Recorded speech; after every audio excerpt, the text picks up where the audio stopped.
പക്ഷെ നമ്മള് മറന്നു പോകുന്നൊരു കാര്യമുണ്ട്. നമ്മളിവിടെ സക്സസ് സെലിബ്രേഷൻ ഒക്കെ ആഘോഷിക്കുമ്പോൾ ഫെയിൽ ആയ സ്റ്റുഡൻസിന് സങ്കടം. അപ്പൊ അവർക്ക് വേണ്ടിട്ട് എന്തെങ്കിലും ഒരു ഫീച്ചർ സങ്കടത്തിനാണ് ഞങ്ങൾ ബാസ് സ്റ്റഡി സെന്റർ ഉള്ളത്.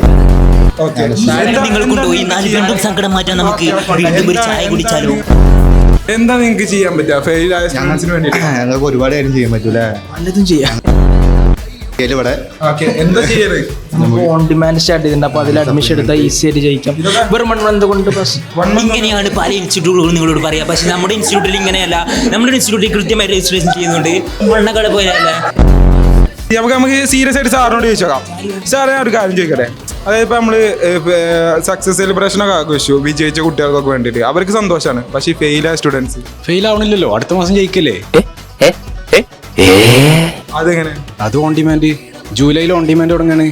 അപ്പം നമുക്ക് അടുത്ത മാസം ഒരാഴ്ച കഴിഞ്ഞാൽ നമ്മൾ വീണ്ടും പരീക്ഷ എഴുതുന്നു. പരീക്ഷ എഴുതിയിട്ട് ജയിക്കും. അടുത്ത പരിപാടി അടുത്ത കേക്ക് കട്ട് ചെയ്യും. അത്രേ ഉള്ളൂ.